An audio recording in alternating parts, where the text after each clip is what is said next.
So imagine this, you've been exhaustively ticking off your bucket list, and the day has finally arrived for your long-awaited commercial submarine journey into the depths of the ocean. The anticipation is almost overwhelming, and you can hardly contain your excitement. However, as events unfold, things take an unexpected turn.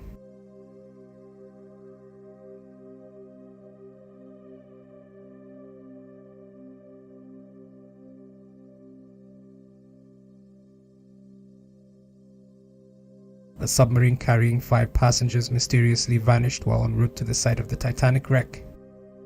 OceanGate, a deep-sea exploration company, has been conducting expeditions to the wreckage of the Titanic.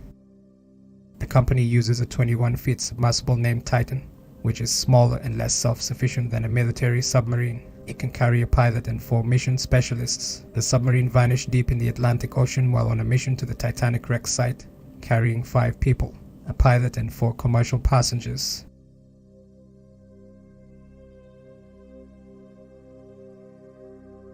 The vessel carried a British billionaire Hamish Harding, an explorer and private jet dealer. This 58-year-old adventurer is the chairman of Action Aviation, a global sales company in business aviation. He holds 3 Guinness World Records, including the longest time spent traversing the deepest part of the ocean on a single dive and fastest circumnavigation of Earth via both geographic poles by airplane. He is no stranger to danger, having ventured into space aboard Blue Origin's New Shepard rocket.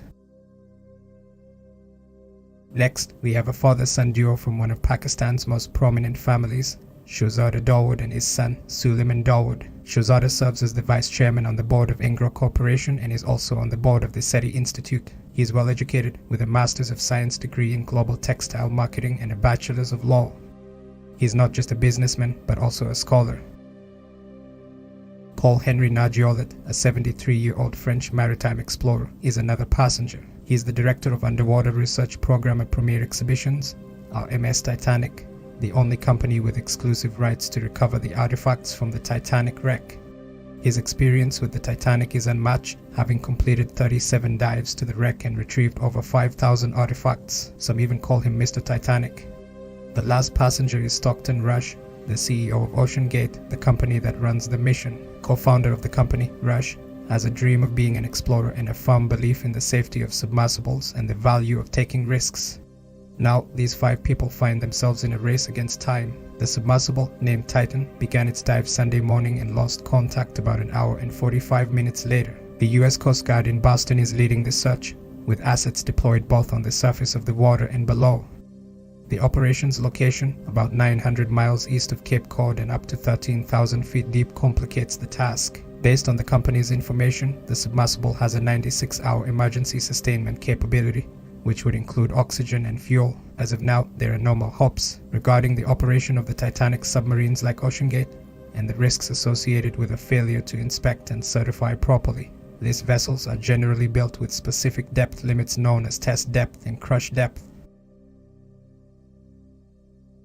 While I could be wrong, my theory suggests that the ship experienced an explosive decompression, probably due to poor inspection. In simple terms, a test depth is the deepest a submarine is usually allowed to go during normal operations. It has a safety margin built into it.